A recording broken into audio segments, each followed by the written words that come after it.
Hi, I'm Greg Oliver, Director of Awaken. Welcome back to quaranTALKS. Today is the second in our series of quaranTALKS videos, and we're going to be talking with a good friend, DeVon Mills, who's a therapist out of Atlanta, Georgia, on the topic of structure. So thank you for coming to check it out, and we hope it's encouraging and enlightening for you.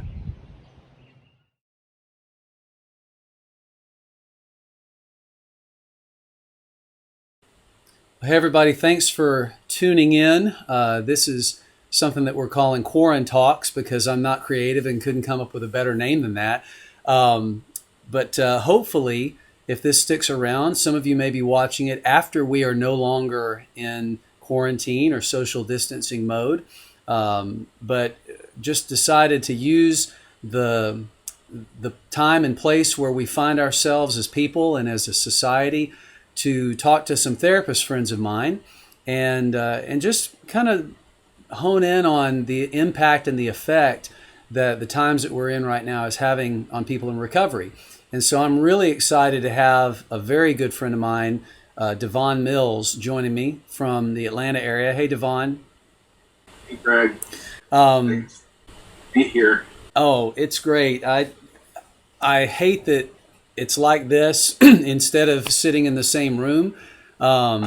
In the same room is always better. In fact, I remember the first time that we sat in the same room together. Do you remember that? Dude, It was Panera Bread in a storm. Panera Bread, Oxford, Alabama, with a tsunami going on outside. We had been introduced by a mutual friend who thought that with what you do and what I do, that we should know each other. And I guess that was about 4 or 5 years ago.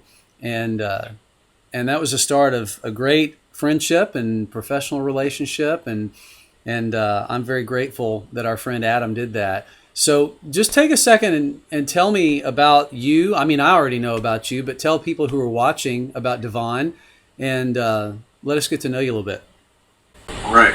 Hello, everybody. I am DeVon Mills. I am a therapist here in Atlanta.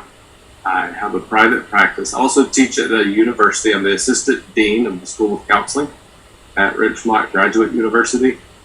And in my practice, I specialize in addictions, complex trauma, and anxiety disorders primarily, and I do some couples work as well. Almost done with my certified sex addiction therapist or CSAT training. Got just one more training to go through and that'll be completely finished and done. So pastor a church here as well. I'm a Pentecostal pastor, so there's that unique thing of I'm a sex therapist and a Pentecostal pastor. I'm married for 23 years and have 2 kids. And I think that's the rundown on me. I'm also the reluctant owner of a dog. So you're a sex therapist and a Pentecostal pastor. So you're like 2 out of the 3 people who walk into a bar in the beginning of a joke, right? Yes, always. Yeah. So that's a big conversation starter.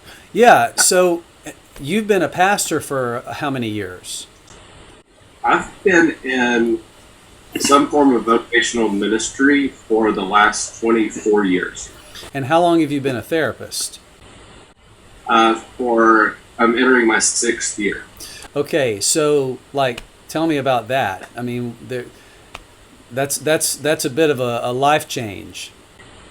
Yeah, it was. It's a little bit of a kind of perfect storm of I was doing some work and I was sitting on the board of the university, and part of the agreement with me being there was that I had to get a master's degree. And then around that same time, I started going to therapy to work through some of my own stuff, earlier trauma. And then that just kind of morphed into, well, I think I'll just go to school to be a therapist. And so started on that and then recognized that, hey, there's something in Pentecost that we really, really, really don't talk about. And when the situations come up, we really don't handle well. And that's anything that has the word sex in it. And so I specialized in sex therapy and trauma counseling. So I have those certificates in addition to my marriage and family therapy degree. And then I went on to Mercer University to get my PhD in counselor education and continued the specialization in sex therapy and trauma counseling. And then have continued that afterwards as well, because just more and more, once people begin to find out, hey, there's somebody that part of our denomination that I could actually talk to, and they don't like freak out when they hear the word sex. The need became even more apparent that like we need to be doing a better job with this. And so it's been really cool to get to work with people.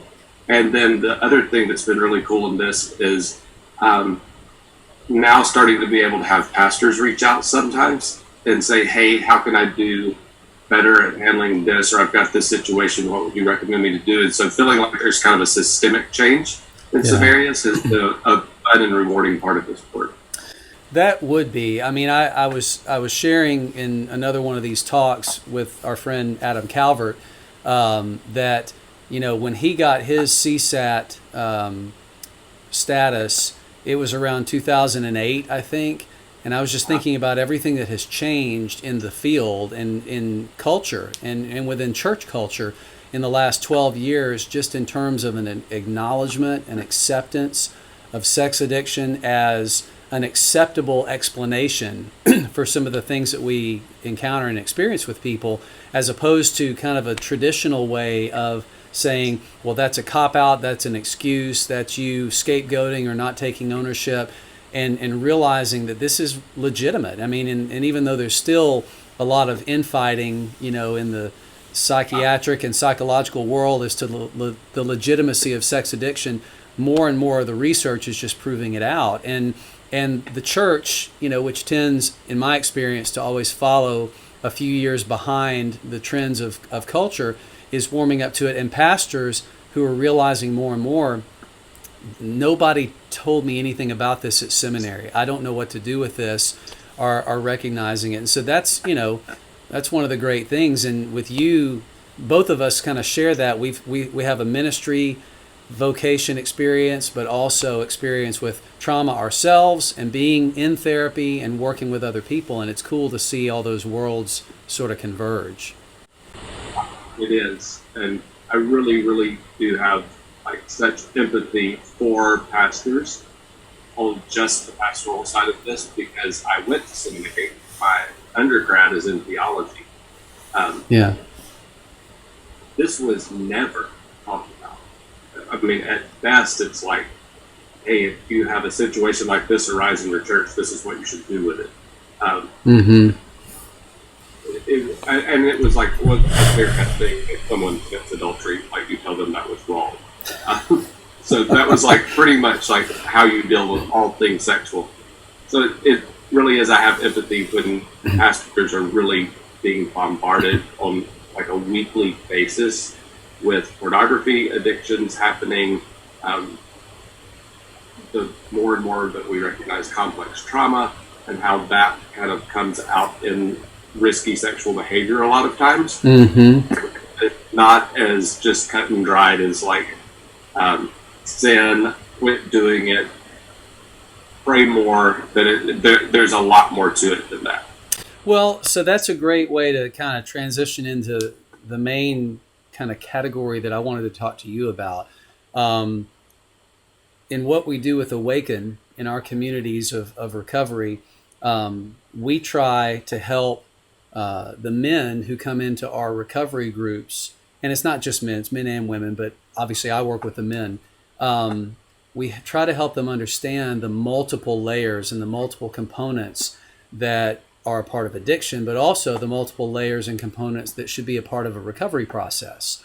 And everybody comes in and they're basically looking for the silver bullet to make them quit acting out.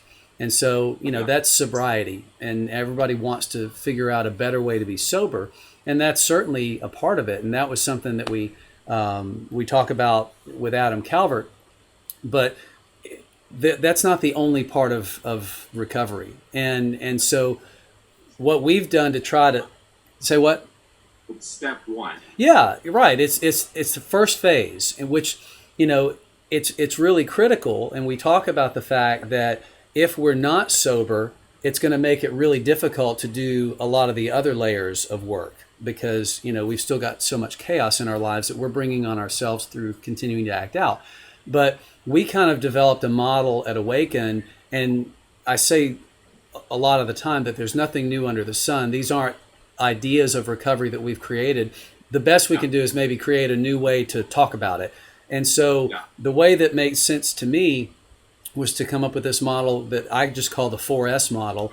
And so early in recovery, we pursue sobriety because that helps us to calm the chaos down and stop continual damage from happening. But when we realize that acting out behavior has been an attempt to try to meet a need, then taking that out of our lives is going to open up some gap. It's going to create or make us aware of a deficit. And so we've got to fill that with something healthy, and that's what we call structure. And we're going to talk about that a lot now. And sobriety and structure kind of calms things down so that we can get to a point of surrender, learning what our wounds are, learning where has God been in this, and learning how can I surrender this and let God heal it, and all of that taking place kind of in this ring of support. So, sobriety, structure, surrender, and support. And thankfully, I've got enough good friends who are very skilled and qualified therapists that we can kind of tick those off one at a time. So with what you talked about with you're sinning, it's wrong, stop it. Right? That's kind of the garden variety, love God more than your sin. Just quit doing that thing. And even beyond churches, if I can interject. Yeah, please. The cultural mindset, and it's in a marriage in particular, that's what feels like it's on fire. And so everyone is just saying, please stop. Stop looking at pornography. Stop acting out. Yeah. Just stop the behavior. And that genuinely, it has to happen, but that's genuinely step one. Like, we're really just beginning the process, and it's only after we stop the behavior that we can really, really start long-term recovery to keep us from going back to behavior. Yeah. So with the fact that kind of our default is cut it out, right? Stop doing that. Others who have been hurt by my behavior want me to stop. Well, I want to stop. That's another thing is the addict usually more than anybody else or as much as anybody else wants this to stop. So we say it's not that simple. And at the same time, we say it's very important to have healthy structure in your life. And so it might be good for us to cut through the confusion and maybe just kind of get a baseline definition. Like, how would you define structure as it relates to a healthy recovery process? So I break this down kind of like through the phases of recovery. Okay. So if we're in that sobriety phase, structure would look like who is your accountability? Who are your accountability people? Who are the 5 people you're going to call? What meetings are you going to? Because you need to be going to meetings. Mm-hmm. Do you have a therapist? Does your family members have a therapist? Like, who all is involved? What does that look like? Do you need to be working on things at home? Do you need to have a specific time every day where you engage in recovery work, like some workbook or journaling, expressive writing, things like that? And it really is, the goal is like, how do we help you stop the behavior? So the structure is really, really important of understanding, okay, I can go to the gym and work out if I'm feeling the urge to act out, and the working out helps, running helps, hitting a golf ball helps, like punching a heavy bag helps, whatever it is. So we build in those things of like, how can we create this structure that, if like 1 to 3 p.m. is my most dangerous times, what's my structure that I have in there so that I'm not just like hoping I can white knuckle it through those 2 hours. Yeah. So that's a really kind of like rigid structure that's important for the sobriety phase, for like that first phase of like stopping behavior. Mm-hmm. Once we move out of that, it becomes important that we don't let structure just be something that enables us to actually just white knuckle for a really extended period of time, but actually not achieve sobriety. And so then it shifts a little bit to what do we need to be doing? What helps us? When can we take a breather? What is the structure that we need to have in place in those times? So what comes to my mind when I hear you describe it that way is different motivations for the pursuit of structure. That maybe initially it's almost like a defensive mindset to support sobriety, but then later it becomes more of an offensive, like to find out what it would actually be like to live as a healthy person, Yeah. and how structure can help and support that too. It can. And structure for anything that struggles with addiction, substance addiction, process addiction, sex with process addiction, any of those kind of things, structure is always going to be important. When we start losing structure, we get that kind of out of control feeling. Yeah. It can be very, very triggering to anyone that's ever had addiction before, and we start looking for ways to cope. So having that structure that we can go back to, and a structure that we have some semblance of control over.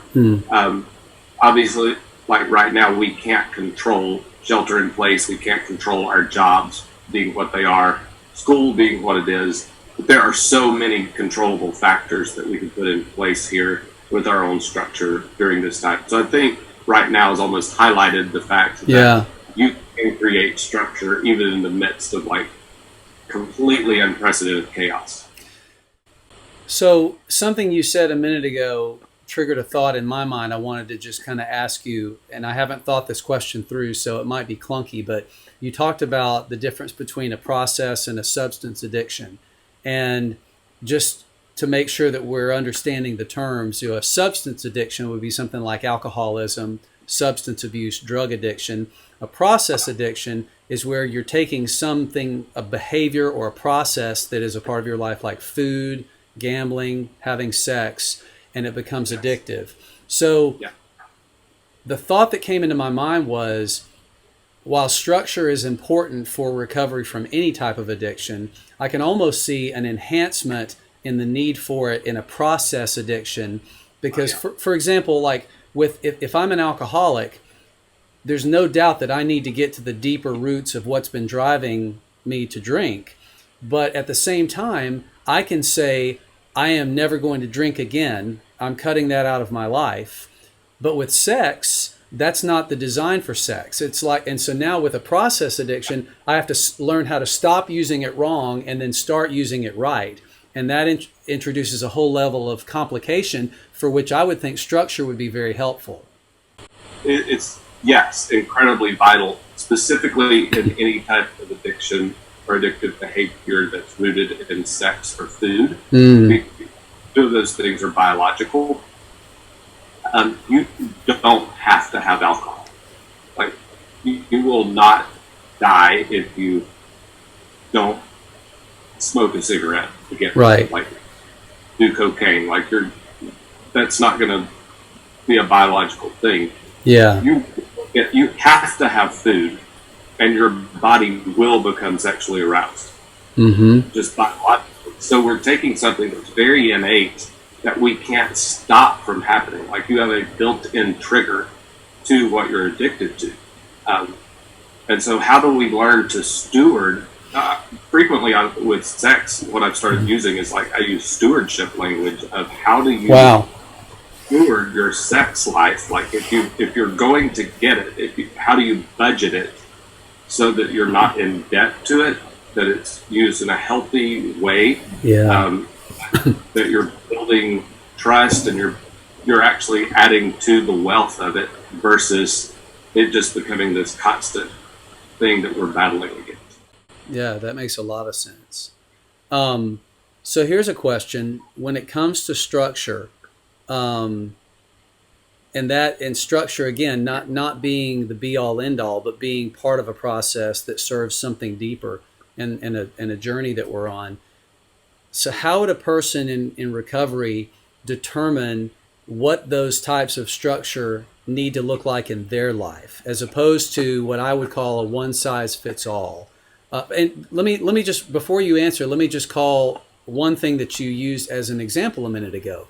If you're feeling aroused, if you're feeling like you want to act out, go to the gym and work out. Well, that's great unless the gym was a place where you did a lot of your acting out, which I know is the story of a lot of people. So that might be a great solution for you, but it might not be a great solution for one of your clients because of the specifics. So how do we customize some of the things you said probably everybody should do?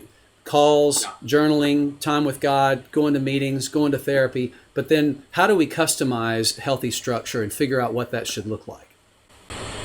This is such a great question because almost everyone, at some point, it's very humorous to me. And I think it's humorous because I am innately a night owl.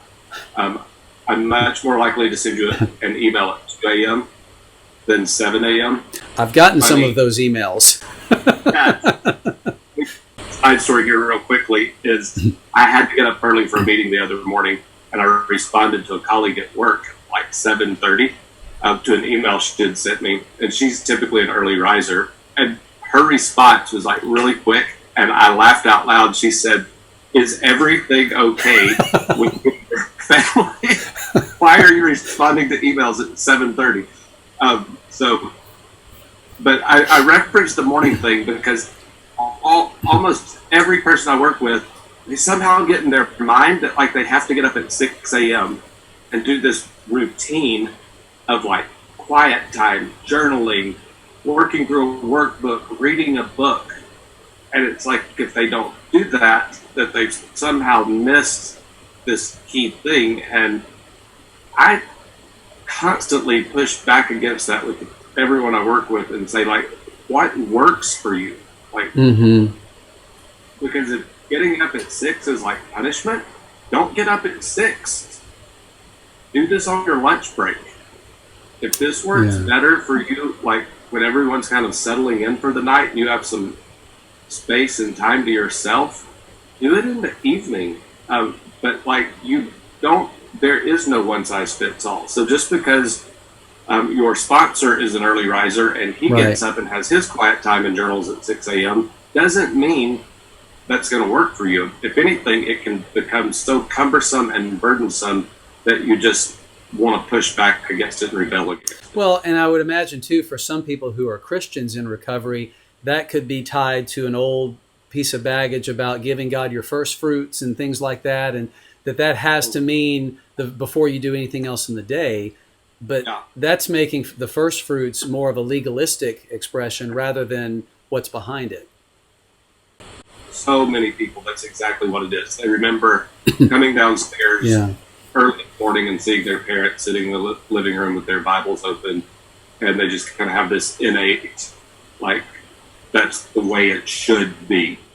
Which can also, not to get off on a rabbit trail, can be a part of the trauma, because if that parent that they saw reading their Bible every morning was also a parent who sexually abused them, either directly or through, using porn that the child then found, then there's confusion that's all bound up in that too. And that's a lot of people's story. Yeah, it is.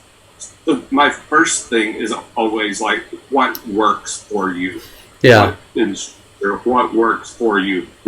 If going to the gym is not an option, can you go for a run? If you just, and two, I'm really big on like what is consistent with you as a person. I'm a word person. If I ever tell you I'm going to the gym or I'm going to go running, I've lied to you. Like, I'm not doing it.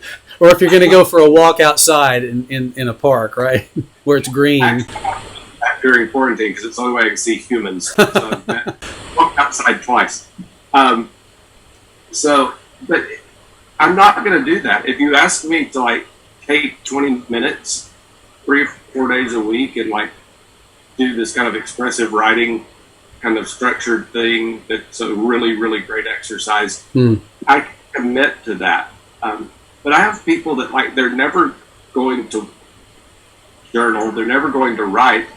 But I've encouraged people, you need to get this out through aggression, because if you need to take a kickboxing class, take a kickboxing class. If you need to buy a heavy weight bag and hang it in your garage, that's a small investment to be able to go out there and just wail on that weight bag to get the physical aggression out that brings the relief to the desire to act out.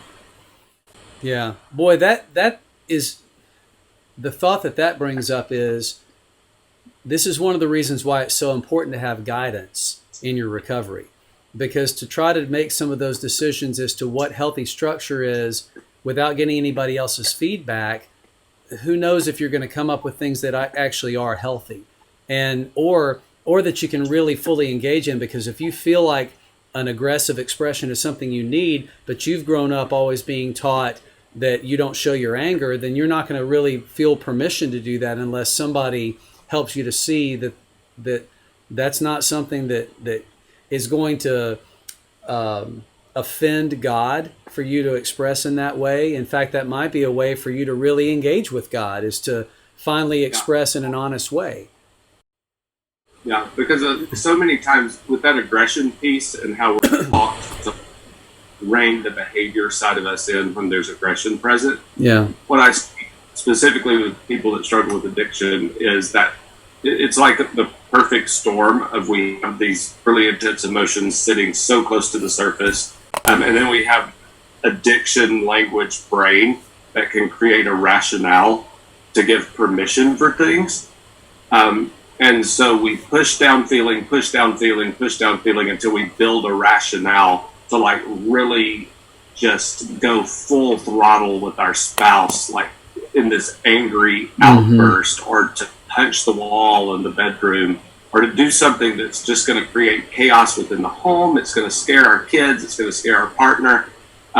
Whereas if we can say, you know what, if anger is just so near the surface, what does it look like then to go out to the garage, to the heavy punching bag, and just get that anger, to own the anger, and to really, really be able to engage with it and bring that down so that we don't have to jump through all these hoops of when it's okay to be angry toward people that really aren't the root of what's going on. So it seems like there's value in identifying healthy structure activities that are not only going to be individual to where you are, but also ones that are going to address the different parts of a human being. Because you've talked about ones that are physical, then you've talked about ones that are really more kind of on an intellectual basis or maybe emotional. It made me think about a pattern that a lot of times we'll use in an Awaken meeting for check-in. You know, a part of our meetings structure is that we'll take however many people are in the big group and we'll break up into smaller groups for what we call check-in. And check-in can be whatever the person needs it to be. It can be just a feeling word, it could be whatever, but a lot of people even like to have structure in how they check in. And so we've kind of developed this acrostic using the word PRESS, PRESS. And so people check in how they're doing physically, relationally, emotionally, spiritually, and in terms of sobriety. And I was just thinking about that, and how there are structure aspects that kind of hit all those categories as well. You know, getting enough sleep, getting exercise, you know, would be some examples of physical structure. Two things I would jump in with kind of that thing is like, when you talk about getting enough sleep, that's so vitally important. I also encourage people very consistently to build in, when they want to act out, or if they feel their anxiety spiking, whatever the case may be, to train yourself for the first question to be, when is the last time I ate something? Yeah. I cannot tell you how many times that once we can get that structure piece built in, how much the desire to act out decreases. And some of that's neurological, true? A lot of it's neurological in that the process of eating, of chewing, recognizing that the food is swallowed up to swallow, activating the swallow reflex, that engages the prefrontal cortex, and it gets out of the midbrain, which is actually running the show when we're like really getting into that addictive behavior. So eating like genuinely get us into a headspace that gives us the ability to say, I probably don't want to act out. Maybe I should call my accountability partner.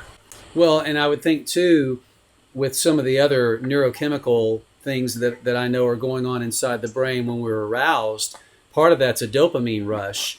that historically I've learned to train that dopamine rush towards things that are erotic or sexual.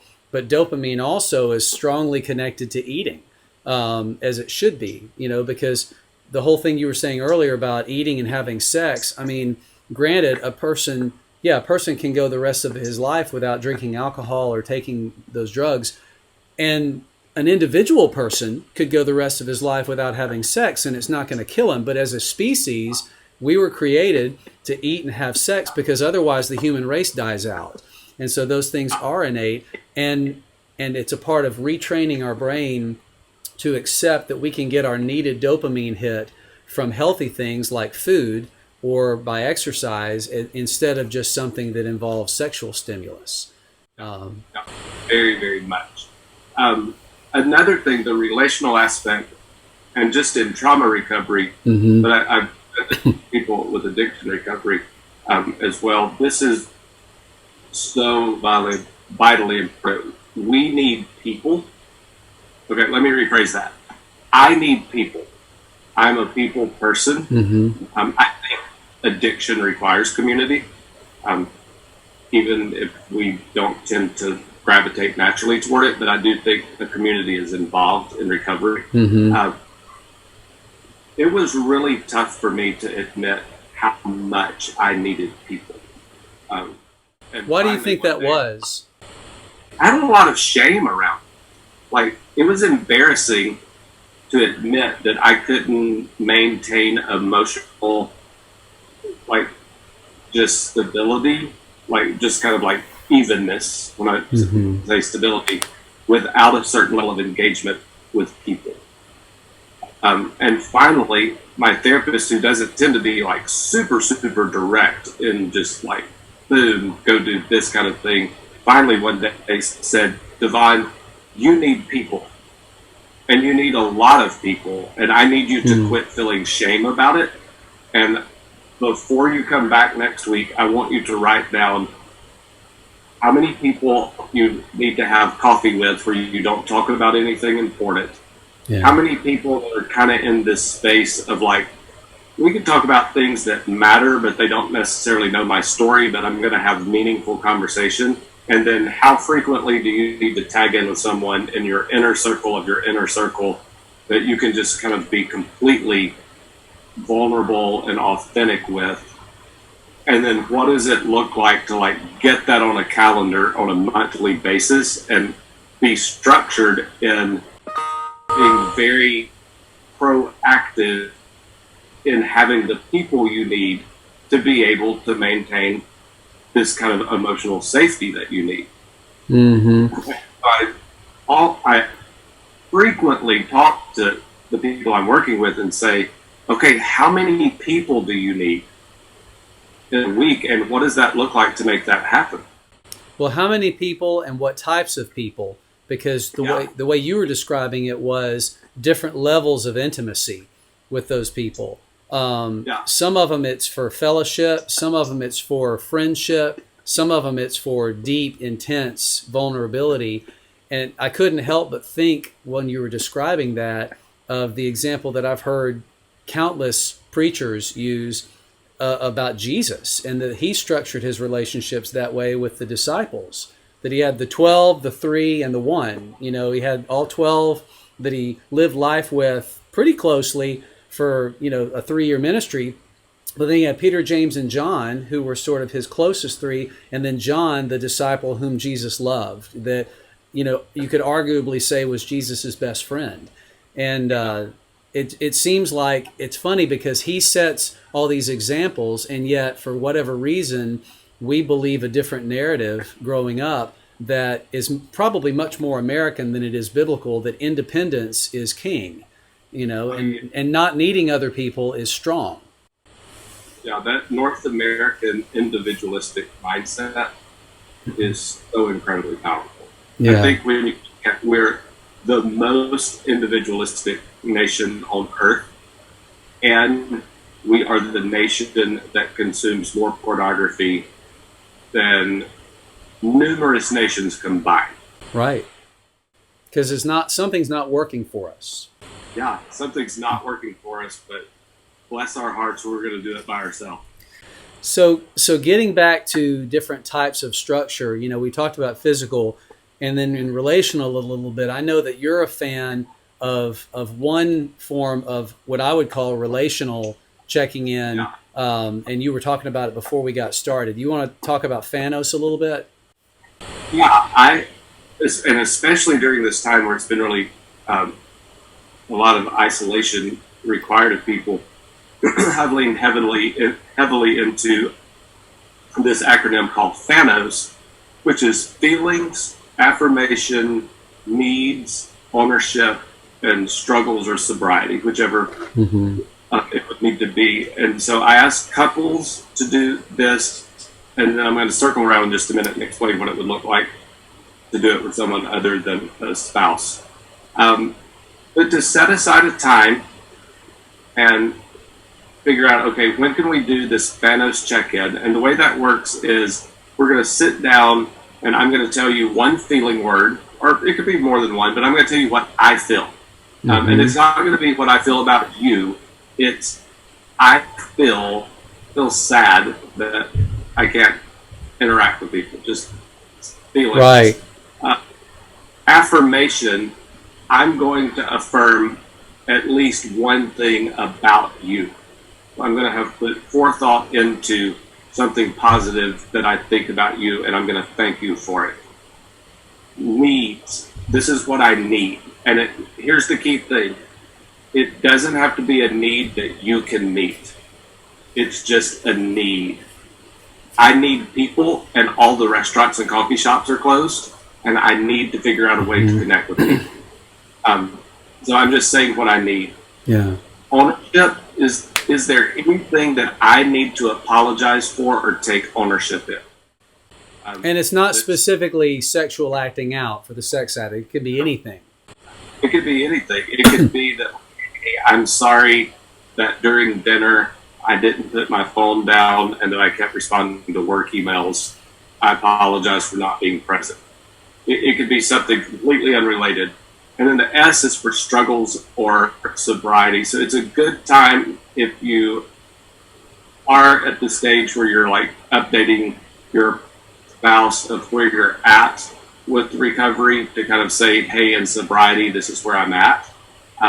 Or if it's not sobriety related, it could be struggle. Like I'm struggling with that.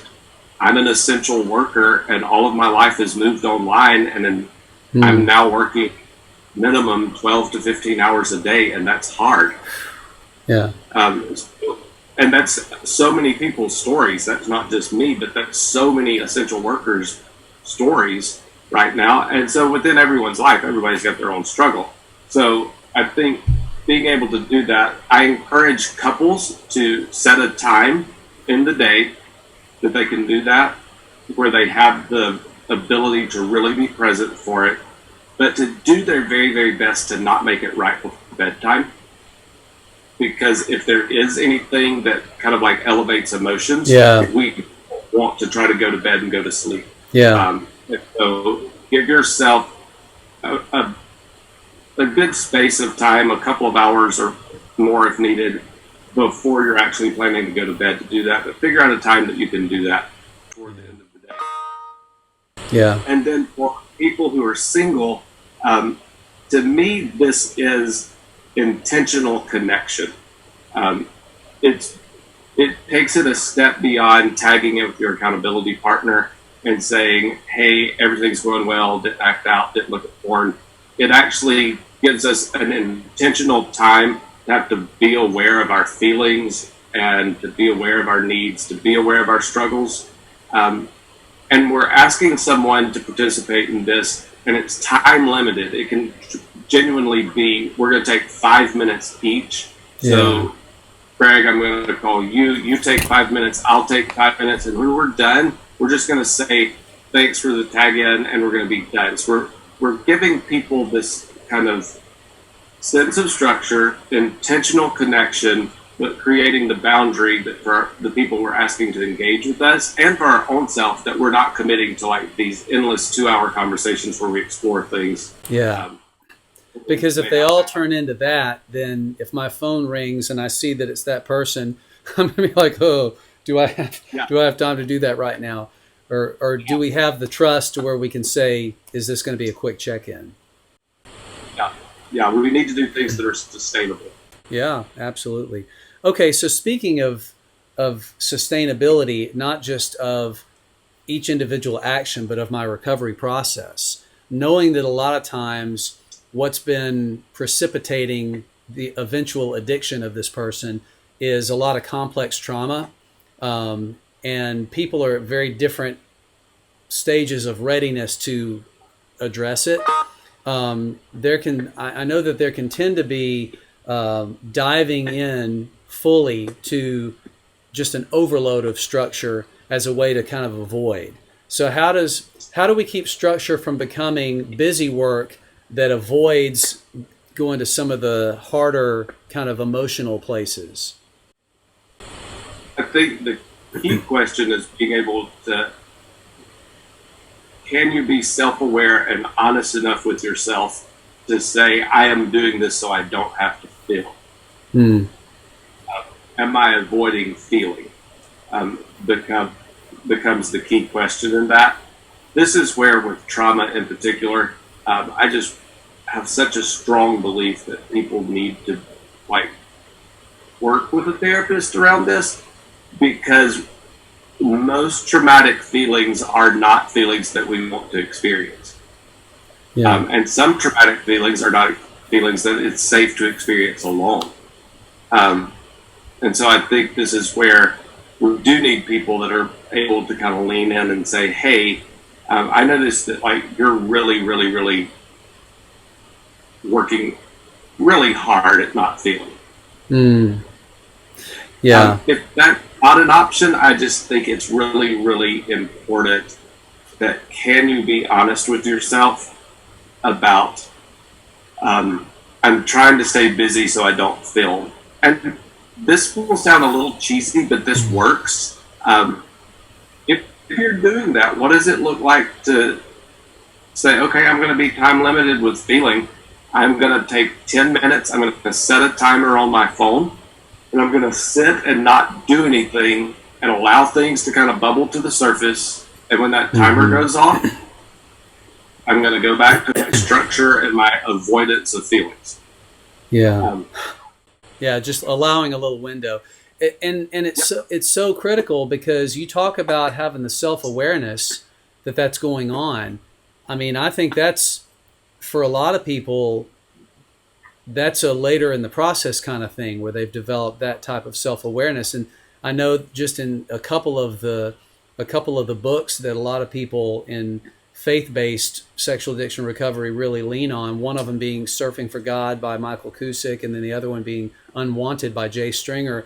Both of them really challenge and encourage the person with the unwanted behavior not to avoid thinking about it, not to avoid thinking about the precipitating factors. And that seems so counterintuitive, because I want to be so far away from that, but it's in really leaning in a safe context to where we discover why they've had such power on us, right? That's one thing I start almost day one asking people to do, is when they're aware that they're sexually aroused, to own it, to say, okay, I see her. That is the kind of person that I would go after. That's what my addiction wants. And I've chosen not to do that. So thought noted, it'll let you pass on through, and now I'm going to re-engage with life. That tends to take, people think that it's going to trigger them more. It does the exact opposite. It takes the eroticism out of it. It takes the secrecy out of it. And it just kind of brings us back to a really grounded place. Well, I know Cusick refers to that as surfing your urges. It's one of the elements, or one of the behaviors in his chapter called the Soul Care Highway, where you kind of think of the arousal as a wave, and rather than try to stand and just withstand the power of this wave, you just kind of turn and you just sort of ride with it, which is not to say that you give in to the desired behavior, but you just say, okay, if I don't do anything except pay attention to this right now, eventually it's going to subside. this arousal is, I'm aware of what's going on, where I feel it in my body, what is going on, what do I want instead. And it's kind of having that internal conversation, which is definitely a skill that has to be developed, huh? It is a skill that has to be developed, but it's such an important skill. Some other questions I ask people to kind of build in that helps give them structure and gives them the space to become emotionally aware.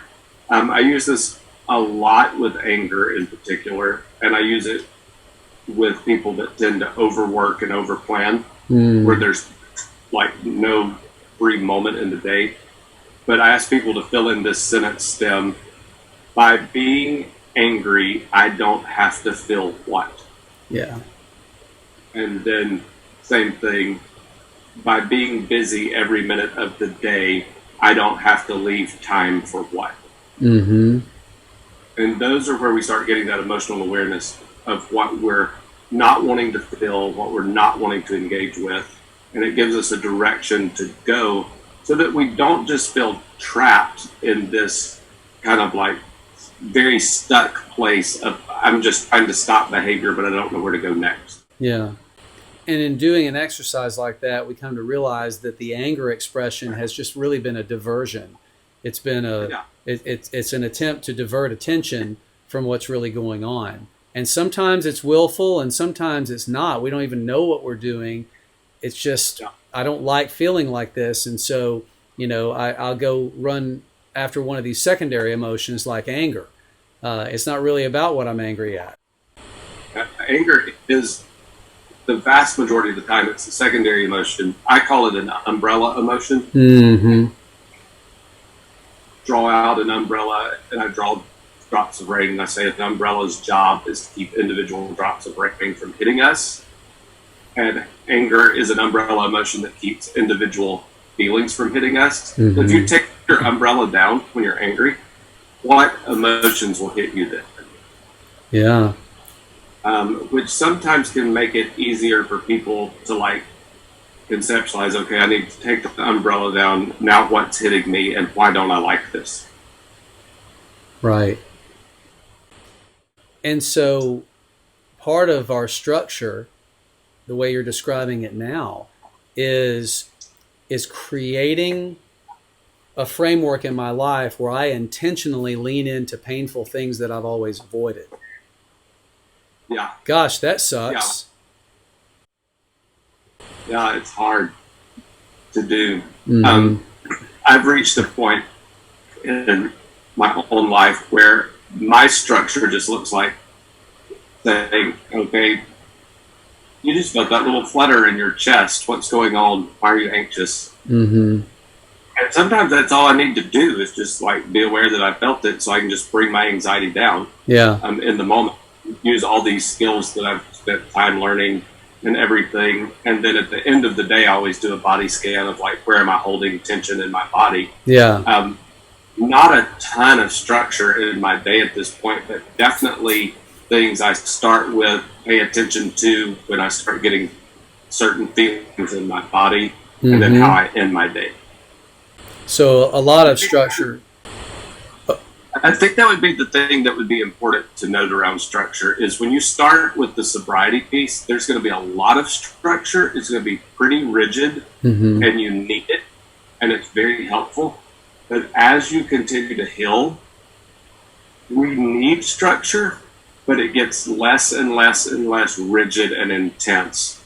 And the consistency of engaging with it will keep you very safe and will give you places to go to, mm-hmm. when you are dysregulated or you are feeling triggered or you are feeling urges.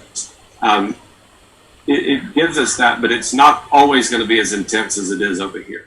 Yeah, because I would imagine some of those later stage or later phase structures include how I process and how I self-assess and like how I converse with myself. Like that is in and of itself a structure, and I'm not doing so much as it is that I'm realizing, and I'm, because I've learned that skill of self-awareness that I didn't have early on when it was all about just getting the chaos to calm down. Yeah, absolutely. So how do you, as a recovering person, that seems like that's going to be a subtle shift. And how do I make sure that I don't miss the progress that actually represents, right? Like, because some of the structures later on in those phases, they're going to seem a whole lot less, ticker tape parade and celebratory, but like what it represents is some huge growth that's taken place, but it's quiet. So how do I make sure I don't forget that? I know, I say this all the time. I wish we had star charts for grown-ups. Because I think we need gold stars sometimes. There's just the discipline almost of being able to say, you know what, I just kind of like ask myself a couple of questions. This isn't about recovery. I'm actually stressed because I have a work deadline, and go me. Yeah. Or like, hey, I actually really did a pretty good job with that. Yeah. And that's not prideful to recognize that I'm growing. Yeah, absolutely. It's, I think in that, the thing I go back to is Jason McNaughton said this one time at one of the retreats. He said that he had kind of restructured the way he looks at the verse, love your neighbor as you love yourself. Mm-hmm. And that how we always have, typically, we traditionally interpret that as, oh, I'm so prideful and self-centered that I love myself more than anyone else. Mm-hmm. And if I would just love other people that way, the world would be a perfect place. Mm-hmm. And a lot of the times what's going on is we have so much self-loathing, and we don't give ourselves credit, and we don't love ourselves, and we actually are loving our neighbor exactly like we love ourselves. Yeah. And I think that's such a powerful concept to stop and just say, have I loved myself well today? Yeah. Because if I can't love myself well, I absolutely cannot fulfill the scripture. I remember back when I was in high school, and Whitney Houston's song, The Greatest Love of All, came out. Yeah. And how Christians were just having litters of kittens all over the place saying, that's wrong. Learning to love yourself is not the greatest love of all. And I actually agree with that. But we were so dogmatic in, you should not love yourself. I heard people saying, you shouldn't love yourself because that's selfish.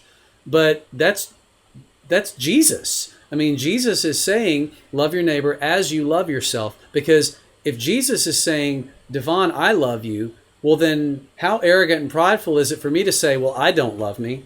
I know better than you do, Jesus. You see something in me, but you're deluded because I know it's really true. So, I mean, it's for me, so many of the things that I've had to learn have been recognizing that I was taught from a polar extreme position. And I could react in recovery by going to the opposite polar extreme and becoming very self-focused and very egocentric. And maybe sometimes that's the initial reaction, but if it's a pendulum swing, then hopefully I wind up in a place that's really healthy. And I think the way that even Scripture intended me to see myself and to see others. There's a lot of baggage that really has shaped the entire way that I view myself and God and the world around me, isn't there? So much. So much. Someone asked me the other day, someone that's really, really struggling with sobriety and struggling with feeling like recovery takes Jesus out of it. And said, I know from you, where is Jesus? And I went to the scripture, and I used Jason's analogy, and my summary of that was, Jesus is where he's always been. Jesus loves you enough to die for you, and he's saying, love your neighbor as you love yourself. And if you want to fulfill the other scriptures of the law and the prophets, that's where you start, and I'm right here waiting on you to start loving yourself so we can get this thing done. Yeah. It's really it's something when people begin to realize how distant they have come to feel from God. And I mean, doesn't it all, for a person who professes Christianity, doesn't it all hinge on that? I mean, we have this picture of who God is, and yet man, that is like in so many of our cases, you dig down and you realize that the God that we've been talking about all these years is not God at all. And so some of healthy structure is allowing this idolatrous picture of God to die and, coming to know him in a much more authentic and real sense, and letting him reveal himself in new ways, which for some people, the structure involves allowing myself to express anger and disappointment towards the picture that I had of God. And wow, talk about something that we don't like to give ourselves permission to do. But I just was talking to somebody yesterday when I said, I think that God is secure and mature enough to handle your anger without feeling a desire to zap you. So many new epiphanies that have to be a part of this, huh? Yeah, so many. Well, this is so helpful, just talking about healthy structure. Just to kind of recap, I know that some of the things that we've talked about, especially in later phases, tend to be a little bit, I was going to say vague. It's not vague, but it's maybe less project or activity defined. But I did want to go back again, because if people are watching this and they are either not in a program of recovery yet, or they're just at the start, I want to reiterate, there is a lot that we can do that isn't going to fix us. We don't have the power to cure ourselves, but is going to be sort of like the conduit to put ourselves in a better position. And so being willing to have that real specific structure, being willing to do whatever it takes, that's pretty critical, especially in those early phases, isn't it? It really, really is. It comes down to, and this sounds all judgy and snarky, and I don't mean it that way, but it genuinely comes down to, in the early stages of, do you want to get sober? Do you want to get well? Yeah. Yeah, because when you start suggesting some structure and the first reaction is, well, I couldn't do that because, you have to say, well, how badly do we want this? First question I always ask anyone that's married is, if your wife divorces you over this, do you still want to get sober? Or if she divorces you, is it going to be like, finally, I can do what I've wanted to do? Yeah. Because there's a lot to be said in that answer. Right. And again, it's not going to be harsh or judgy. It's just, I think it's so much of this starts with honesty of like, it takes community, it takes getting outside of ourselves. I work with people that they're so introverted, they're so shy, there's so much social anxiety, and I see these men engaging with accountability and having 2 or 3 coffees a week with people, telling their story when they've never told anyone their story, going to group meetings, and engaging in things that you can tell is just so painful for them to do, but it speaks so much to, like, I want to get well. Which is... And it's going to be nuanced for everyone, and I get that. So, but again, it starts out, there's got to be some structure, and then how do we healthfully look at this as we go and shift it as we go and recognize it. Okay, it's not always going to be this intense, not always going to be this rigid, it's not always going to require exactly what it requires right now. But there will always need to be at least some benchmarks of where we know, like, okay, I can go back over here, and this is a good starting place. Well, which just takes us back to how important it is to have the right people on your team, of support, because if you're in the church, you've got pastoral leadership, they're the spiritual authority God has placed in your life, but you also need people who understand the ins and outs of the therapeutic side better, who can give you permission and know how to give you permission to go to some of these places without compromising your entire faith system. And it's critical to be able to find someone who's going to be able to give you the therapeutic help that you need without causing you to have to make a choice between that and your faith. I think it's so important for us as therapists. Like I know I've spent a number of years just compiling a list of resources of where it's like, okay, I know where to send an atheist and I know where to send a legalistic. To get like some good community involvement. And I don't mean that in a condescending way. It's just I want to have those resources to say, like, it doesn't matter where you fall on that spectrum, you need community. There's things that are common among all of us. Right, right. So important.